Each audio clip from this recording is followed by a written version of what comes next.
से आपको ये कोशिश की है कि इजी वे से आपको बताया जाए और समझाया जाए, जिससे आपको ये जल्दी से जल्दी समझ आ जाए।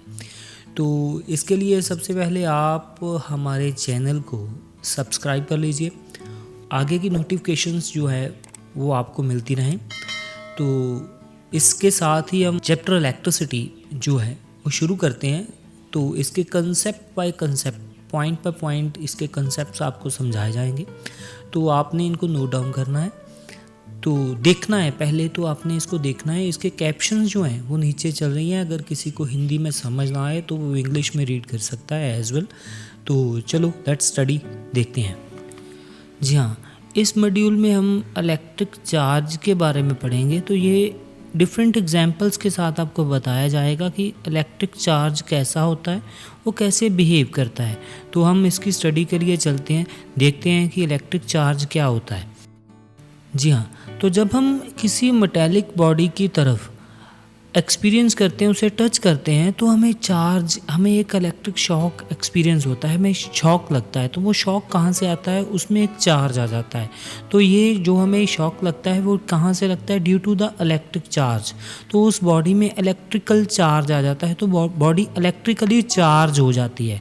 अब ऐसी एग्जाम्पल है एक, जब हम किसी भी गम को अपने हेयर के साथ रब करते हैं तो हम देखते हैं कि वो छोटे छोटे पीसेस को अपनी तरफ अट्रैक्ट कर लेता है। वो कैसे करता है कि उसके साथ चार्ज आ जाता है। अब ये एग्जांपल है एक साथ में कि हम एबोनाइट की रॉड, कोई भी ग्लास रॉड को हम सिल्क के क्लोथ के साथ रब करते हैं तो देखते हैं कि सिल्क जो है, जो ग्लास रॉड्स हैं वो जब पास में रखते हैं तो रिपेल कर देती हैं।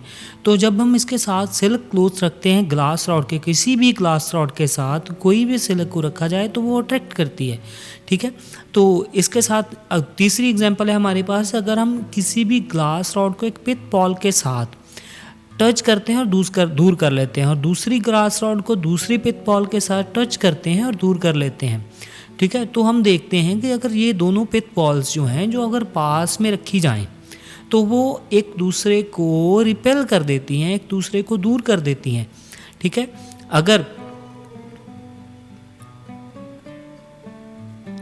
तो ये पिट पॉल्स थी तो ये चार्ज हो गई, ये इलेक्ट्रिकली चार्ज हो गई, ये दोनों ही एक दूसरे के कांटेक्ट में आने से चार्ज हो गई। तो इसकी प्रॉपर्टी हमारे पास है कि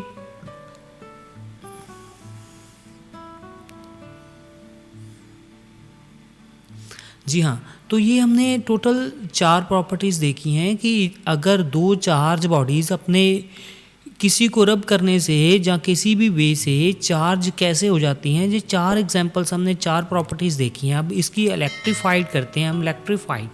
ठीक है, इलेक्ट्रीफाइड चार्ज बेस। अब क्या देखते हैं कि दो पॉजिटिव चार्ज, नेगेटिव चार्ज, इनको क्या होता है कि चार्ज की हमारे पास एक प्रॉपर्टी है, the study of the electric charge at rest and the physical quantity associate with the electric charge.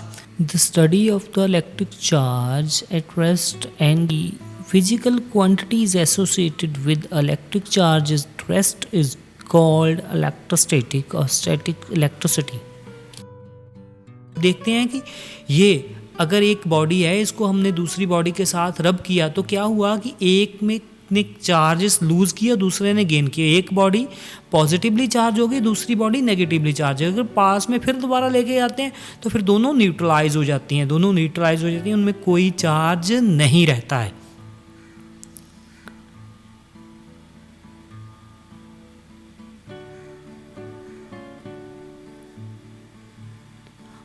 अब देखते हैं कि पॉजिटिवली चार्ज और नेगेटिवली चार्ज। अब देखते हैं कि सिल्क क्लोथ जो है वो नेगेटिवली चार्ज हो गया और पॉजिटिवली चार्ज हुआ जो रॉड थी हमारे पास। रॉड हमारी पॉजिटिवली चार्ज होगी, दूसरी बारी नेगेटिवली। अब क्या होते हैं positive and negative charge? Types of charges में 2 तरह के चार्जेस होते हैं, positive charge and negative charge. ठीक है जी, दो तरह के चार्ज होते हैं हमारे पास।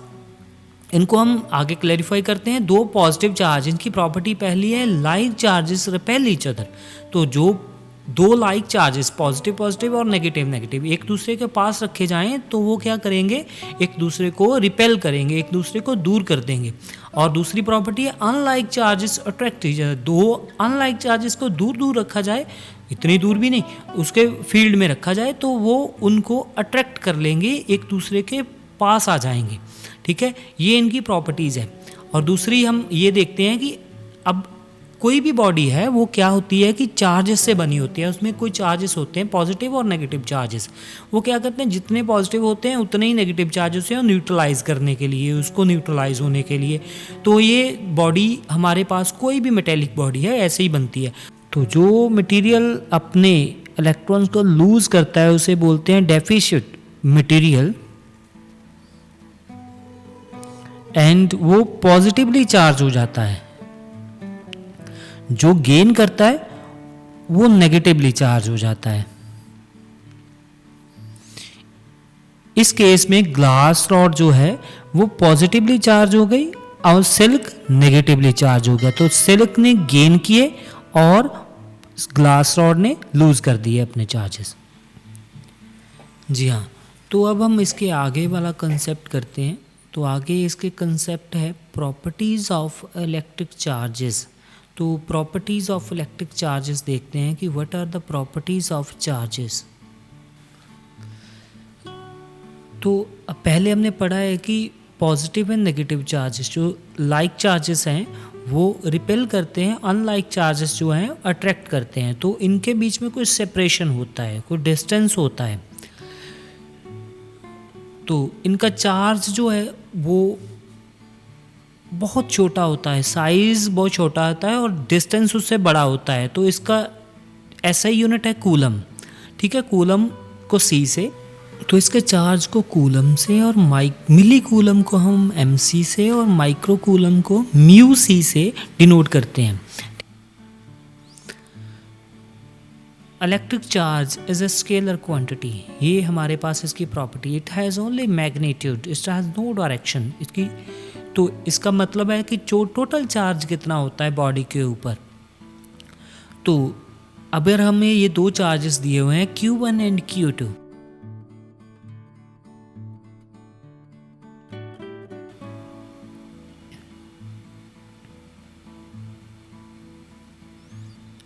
तो टोटल चार्ज हमारे पास हो गया Q1 प्लस Q2।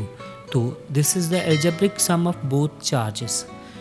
तो Q1 एंड Q2 दोनों का चार्ज हमने ऐड कर दिया।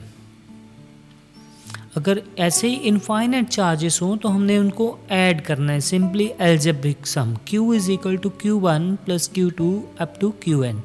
देन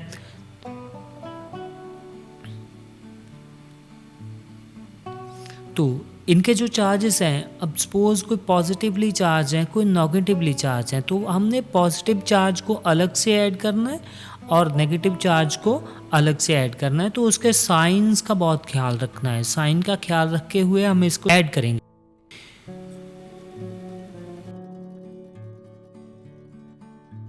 तो ऐसे इसको हमने ऐड किया तो ये इसको टोटल चार्जेस जो बन के आया हमारे पास Q is equal to -3 coulomb, ठीक है। इसका -3 कूलम चार्ज जो है वो बन के आया। कैसे ऐड किया वो आपको अलजेब्रिक सम आता है।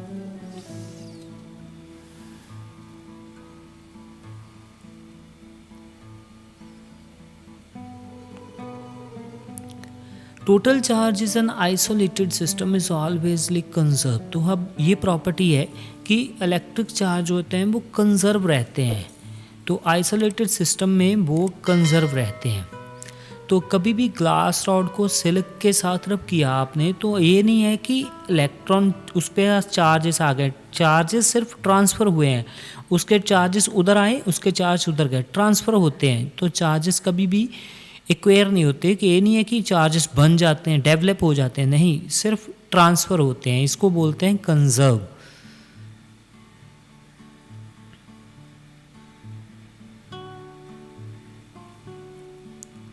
तो इसका मतलब हुआ कि कितने चार्जेस एक बॉडी ने लूज किए और दूसरे ने उतने ही गेन कर लिए, that is known as isolated system, ठीक है। ये दोनों जितने भी चार्जेस हैं वो काउंट किए जाएं तो सेम रहेंगे, तो इसको बोलते हैं हम आइसोलेटेड सिस्टम। तो we also find that in the natural process such as the beta decay of a neutron, the charges are conserved, and during the same, the neutron breaks into proton and electron releasing a neutrino.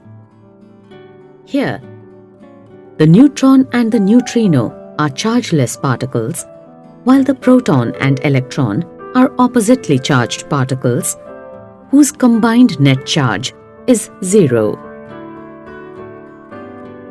Hence, we observe that the total charge in this process is conserved, and the charge on an object is measured in an integral multiple of the basic unit of charge that the proton or electron carries and is denoted by E. This property is called quantization of charge. The magnitude of the basic unit of charge E is 1.6 into 10 raised to the power 19 Coulomb. In an atom, when we refer to the charge on proton, its value is positive and is referred to as positive E, whereas the value of E for the charge on an electron is negative and is referred to as negative E. Thus, the charge on an object Q is equal to the product of the number of electrons gained or lost by it, N, and the basic unit of charge, E. Now let us calculate the number of electrons 1 Coulomb of negative charge carries. Consider a body possessing a charge Q is equal to minus 1C. Let the number of electrons it has gained to become negatively charged by N, and as the charge Q is quantized, we have Q is equal to Ne, where the basic unit of charge has a magnitude of 1.6 into 10 raised to the power 19 Coulomb, and Q is equal to minus 1C. Substituting the values of Q and E and simplifying, we have N is equal to minus 6.25 multiplied by 10 raised to the power 18. Here, N is a negative integer, indicating that the body has gained a negative charge. So we see that 1 Coulomb of negative charge contains 6.25 multiplied by 10 raised to the power 18 electrons, which is a very large number of electrons. In the practical examples, we have seen, for charging a body, we deal with bodies possessing a charge of few microcoulomb. It is important to note that quantization of charge is significant only in the microscopic sense, when the charge possessed is due to a few hundred times the basic unit of charge E, or even less than that. जी हाँ, इसके बाद हम इसके साथ ही करेंगे Coulomb's law of electric charges. Coulomb's law, the electrostatic force between the two charges is directly proportional to the product of the charges and inversely proportional to the square of their distance between them. ये आप जानते हो. इसको हमने Coulomb's law को ऐसे identify किया कि F is directly proportional to the magnitude of the both charges, magnitude and product of the both charges, and F is denoted as a force and R is denoted as a distance between them.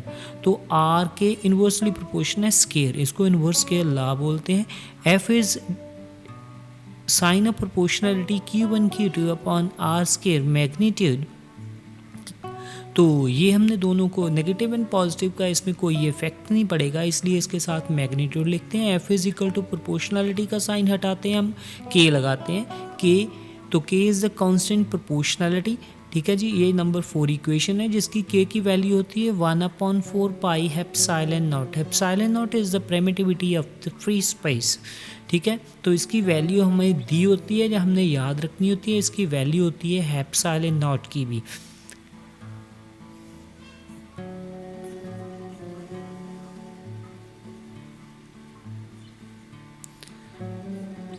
तो इसके साथ हमारे पास बन के आया F is equal to 1/4 pi epsilon naught Q1 Q2 upon R square. तो इसको हम सिंप्लीफाई करते हैं तो इसकी कुछ वैल्यू हमारे पास बन के आती है K is equal to 9 into 10 raise power 9 newton metre square पर कूलम स्क्वायर। तो ये हमारे पास इसकी वैल्यू आती है। एप्सिलॉन नॉट की वैल्यू है 8.85 into 10 raise power -12 coulomb square पर न्यूटन पर metre square. F is equal to, इसकी टोटल वैल्यू आई हमारे पास, सॉल्व किया तो वो आई 9 into 10 raise power 9 Q1 Q2 upon R square. अगर Q1 एंड Q2 दोनों ही 1 यूनिट चार्ज हैं तो इसकी value F is equal to 9 into 10 raise power 9 newton रह जाती है। इसको यूनिट चार्ज बोलते हैं। तो आगे देखते हैं कि ये दोनों चार्ज हैं पॉजिटिव पॉजिटिव, इसका Q1 एंड Q2, इनके दोनों में रिपल्शन होगी एज यू नो, और इनका डिस्टेंस R1 है, इसका डिस्टेंस R2 है फ्रॉम द थर्ड। एक पॉइंट है जिसके ओरिजिनेट, जिससे हमने इसको बांधा हुआ है, and R21 is equal to R2 minus R1। ये एक प्रॉपर्टी है, ये एक फॉर्मूला है हमारे पास कि ओरिजिन से उसका डिस्टेंस हमारा R1 है तो दूसरे का R2 है, तो इसको हम ट्रायंगुलर लॉ बोलते हैं वेक्टर एडिशन में। तो ये हमारे पास एक फॉर्मूला है triangular law of vector addition, mathematics का फॉर्मूला है। F1 टू फोर्स का is equal to 1/4 pi epsilon naught Q1 Q2 upon R12 square and unit vector of R12।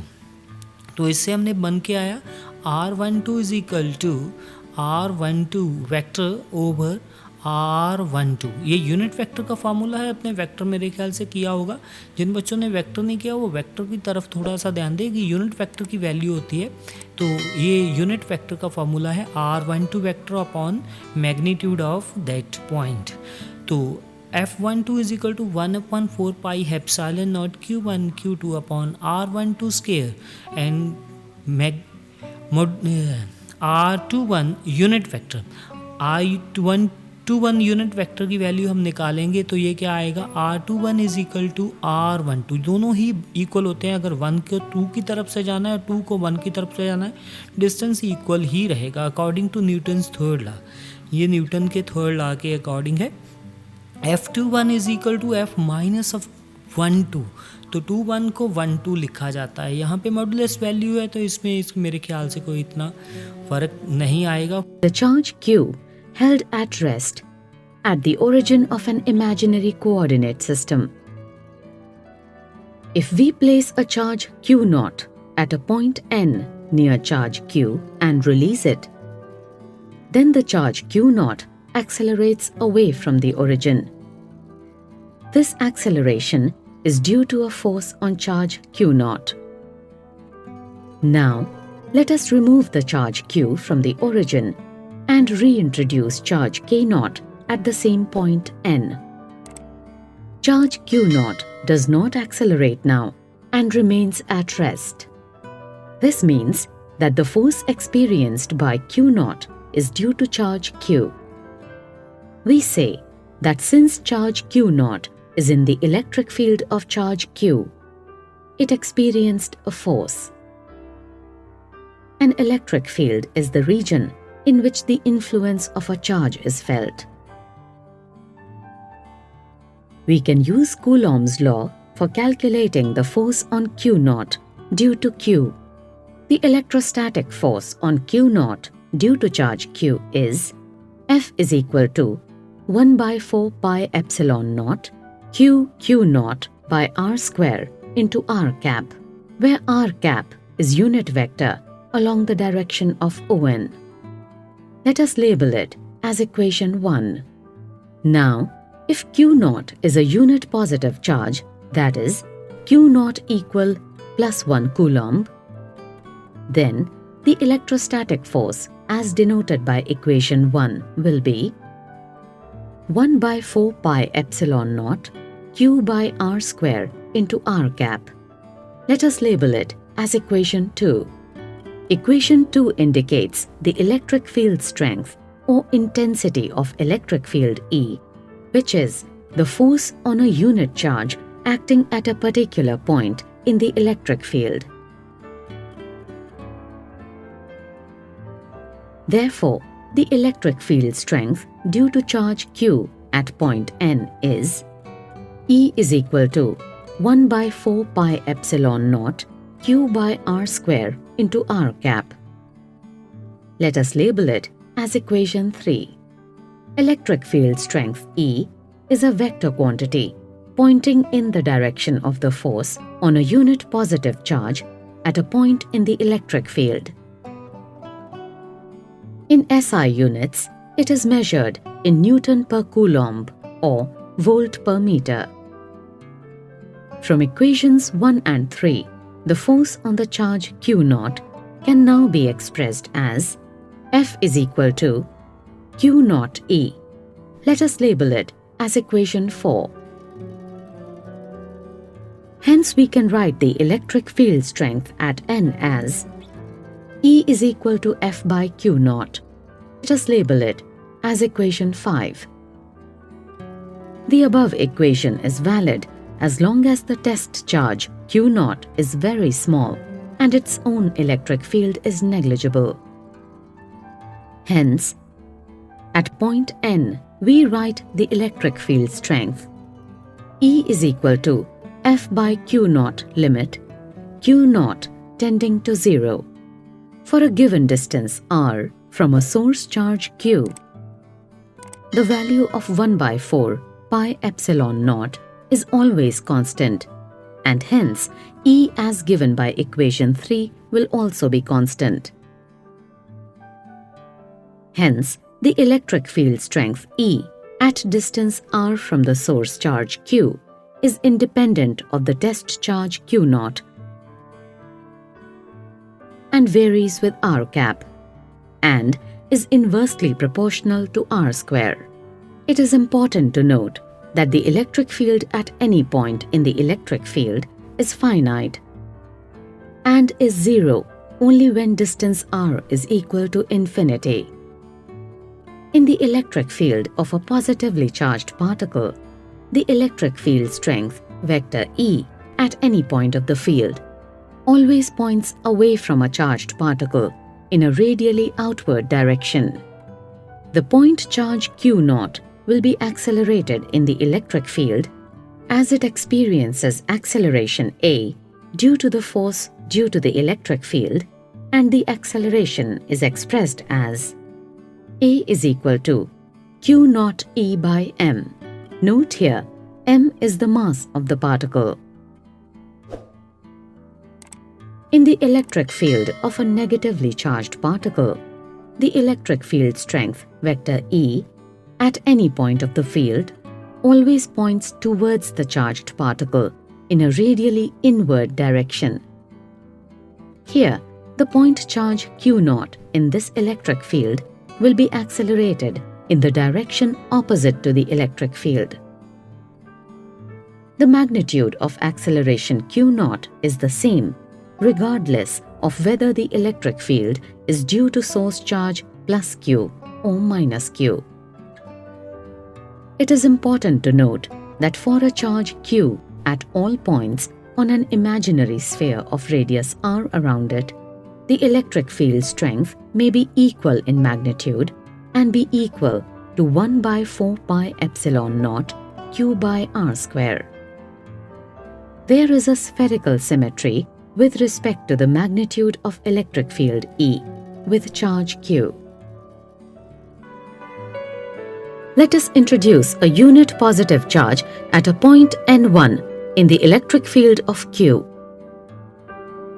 As both the source charge and the test charge are positive, this unit positive charge placed at point N1 follows the path N1A in the electric field due to the repulsive force on it exerted by the electric field of the source charge.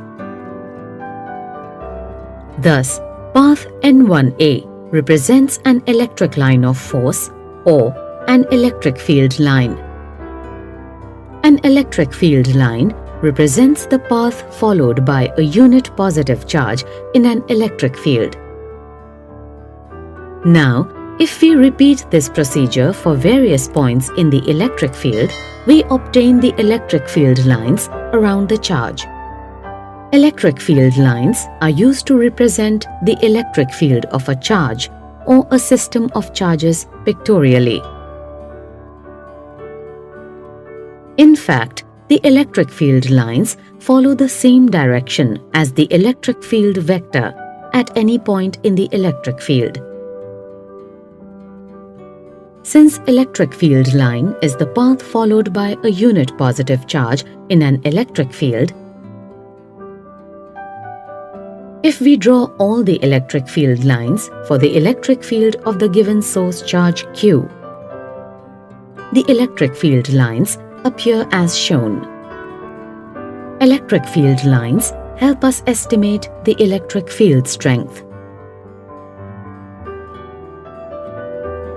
The relative density or closeness of the field lines at different points gives an indication of the relative strength of the electric field at those points. The field strength is stronger at places having more crowded field lines than at places where they are less crowded.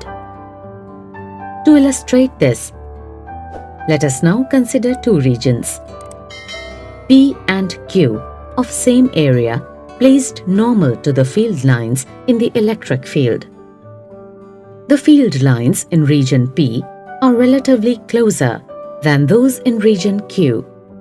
The number of field lines passing normal to an area is proportional to the magnitude of the electric field strength at these points. This indicates the strength of electric field at P is greater than that at Q. As the electric field strength is stronger at region P than Q, as the field strength varies from region to region. To understand the dependence of field lines on area, let us understand the relation of the area of the element and the solid angle created. It is important to note that solid angle is a measure of a cone. When the intersection of a cone with the sphere of radius r is considered, the solid angle delta omega subtended by the area element is defined as delta s by r square, where delta s is the area in the sphere, which is the area element cut out by the cone. Let us label it as equation 1. Therefore, delta s is equal to r square delta omega. Let us label it as equation 2. For a given solid angle, delta s, the number of radial lines, is the same. At two different points, say A and B in the electric field, which are at distances r1 and r2 from the charge, we had seen that the area of the elements subtending the same solid angle, delta omega, will be delta S1 is equal to r1 square delta omega at A and delta S2 is equal to r2 square delta omega at B, respectively. The number of field lines, say n, passing normal delta S1 delta S2 is also the same. The number of field lines passing normal to a unit area is equal to electric field strength E. Therefore, the electric field strength E1 at A will be equal to the number of field lines per unit area at A, which is equal to n upon delta S1 or n upon r1 square into delta omega by using the value of delta S1. Let us label it as equation 3. Similarly, the electric field strength E2 at B will be equal to n upon delta S square or n upon r2 square into delta omega. Let us label it as equation 4. If we divide equation 3 and 4, we see the ratio of electric field strength at A and B is equal to r2 square upon r1 square. Hence, we can conclude that the electric field strength due to point charge varies inversely to the square of the distance from the charge. From the equations 3 and 4, we see that even though the number of field lines n and solid delta omega are the same at A and B, the electric field strength E, which will be equal to number of field lines per unit area, is proportional to 1 upon r square, where r is the distance of the point from the charge Q. A dipole consists of a positive charge and a negative charge separated by a finite distance. Consider a dipole with a positive charge plus Q placed at A and negative charge minus Q placed at B at a distance of 2A. Thus, distance between the charges is referred to as the length of the dipole. For an electric dipole, the midpoint O of the line joining the dipole is called the center of the dipole, and the straight line passing through the charges and also through the center is called the axis of the dipole. Assume that the dipole is placed such that the center O of the dipole coincides with the origin, and the axis of the dipole coincides with the x-axis of the Cartesian coordinate system. The charge minus Q is placed along the positive x-axis, and the charge plus Q is placed along the negative x-axis. The product of the length of the dipole and the magnitude of the charge is called the electric dipole movement P. Here, P is equal to 2AQ, which is a vector quantity directed from minus Q to plus Q. Let us now obtain the electric field strength E at point T on the axis of the electric dipole, which is at a distance x from the midpoint O of the dipole. The magnitude of electric field strength E due to a charge Q at a distance r from it is given by E is equal to 1 by 4 pi epsilon naught into Q by r square. The magnitude of the electric field strength E1 due to the charge plus Q is equal to 1 by 4 pi epsilon naught Q by x plus a square. Let us label it as equation 1. The direction of this electric field is in the direction opposite to that of dipole moment. The magnitude of the electric field strength E2 due to the charge minus Q is equal to 1 by 4 pi epsilon naught Q by x minus a square. Let us label it as equation 2. The direction of this electric field is in the direction of the dipole moment. Point T is nearer to the charge minus Q than the charge plus Q. As the distance of the point P from minus Q is lesser than that from plus Q, the magnitude of the electric field strength E2 is greater than E1. Hence, the magnitude of the resultant electric field strength E at the point T is equal to E2 minus E1. Let us label this as equation 3. The direction of the resultant field strength at the point is in direction of E2. Substituting the value of E2 and E1 and simplifying, we get the expression for the electric field strength E as 1 by 4 pi epsilon naught or Qx by x square minus a square whole square. Let us label it as equation 4. On further solving the equation 4, we get E is equal to 1 by 4 pi epsilon naught 2x into 2aq by x square minus a square whole square. Please note that in this equation, 2aq is the magnitude of the dipole moment P. Therefore, E is equal to 1 by 4 pi epsilon naught 2px by x square minus a square whole square.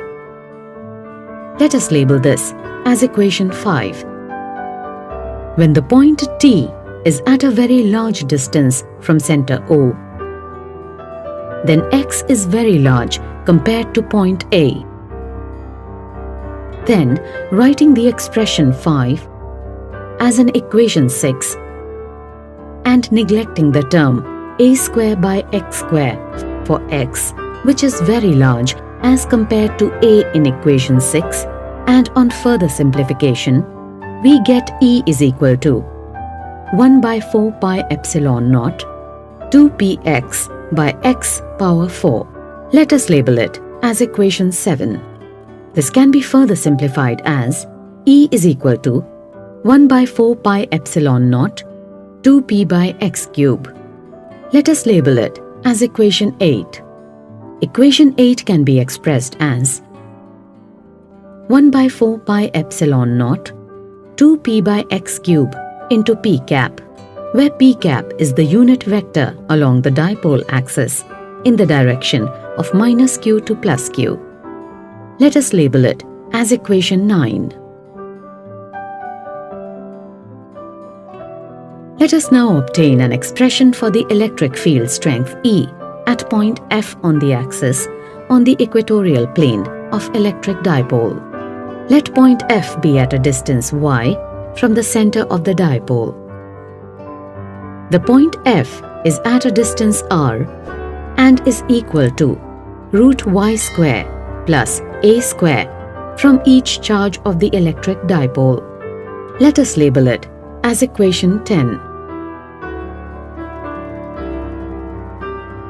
At the point F, the positive charge creates an electric field of magnitude. E1 is equal to 1 by 4 pi epsilon naught q by r square. Let us label it as equation 11. Electric field strength E1 is directed away from the positive charge and acts along the line joining the charge plus q and point F as shown. Similarly, the negative charge creates an electric field of magnitude. E2 is equal to 1 by 4 pi epsilon naught q by r square. Let us label it as equation 12. Electric field strength E2 is directed towards the negative charge and acts along the line joining the point F and the charge minus q as shown. We observe that the magnitude of E1 is equal to that of E2. The point F lies on the perpendicular bisector of the line joining the charges plus q and minus q. Hence, by geometry of the triangle FAB, the angle FAO is equal to the angle FBO. Let this angle be theta. Now, the angle E1FE2 is the exterior angle of the triangle FAB and hence is equal to 2 theta. The resultant of E1 and E2 is obtained by using the parallelogram rule for vector addition. According to the rule, the resultant of E1 and E2 is obtained by diagonal of the parallelogram formed by the vectors E1 and E2 as the sides. Since the magnitudes of E1 and E2 are equal, the lengths of the vectors representing E1 and E2 are also equal. Hence, the diagonal of the parallelogram formed by the vectors E1 and E2 as sides bisects the angle 2 theta.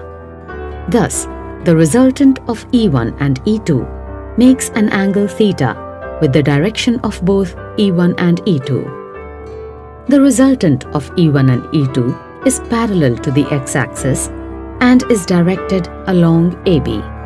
Let us consider the components of E1 and E2 along the x and y axes to find the magnitude of the resultant electric field at the point F. The components of the electric field E1 along the x and y axes are E1x and E1y respectively as shown. And the components of the electric field E2 along the x and y axes are E2x and E2y respectively as shown. Since the electric field strengths E1 and E2 are of equal magnitude, the components E1x and E2x will be equal. Similarly, E1y and E2y will be equal. We also observe that the components E1y and E2y are oppositely directed and so cancel each other. Therefore, at the point F, the resultant electric field strength E is equal to E1x plus E2x. Let us label it as equation 13. As the angle between E1 and x-axis is theta, the component E1x is equal to E1 cos theta.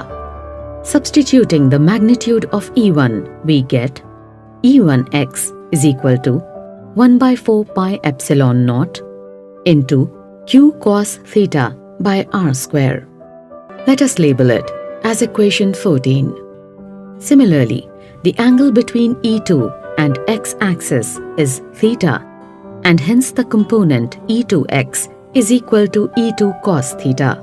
Substituting the magnitude of E2, we get E2x is equal to 1 by 4 pi epsilon naught into q cos theta by r square. Let us label it as equation 15. Substituting equations 14 and 15 in equation 13 and simplifying, we get the magnitude of the electric field at point F. E is equal to 1 by 4 pi epsilon naught into 2q cos theta by y square plus a square. Let us label it as equation 16. From trigonometry of either of the triangles FAO or FBO, we get cos theta is equal to a by r. Substituting the value of r, we get cos theta is equal to a by square root of y square plus a square. Let us label it as equation 17. Substituting equation 17 in equation 16 and simplifying, we get the equation for the magnitude of the resultant electric field E at point F. Since the dipole moment T is equal to 2aq, we get E is equal to 1 by 4 pi epsilon naught into p by y square plus whole square, whole power 3 by 2. Let us label it as equation 18. The direction of the electric field strength at the point F is opposite to that of the electric dipole moment and parallel to the axis of the dipole as discussed earlier.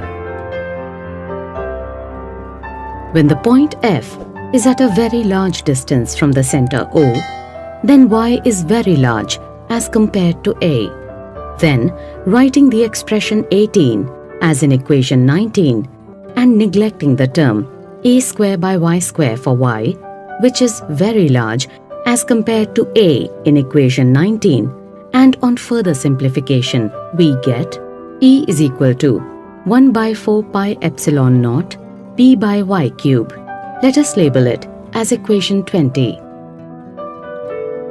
In vector notation, electric field strength E can be expressed as shown in equation 21. The negative sign is used since the electric field strength E is opposite to the direction of the unit vector p cap.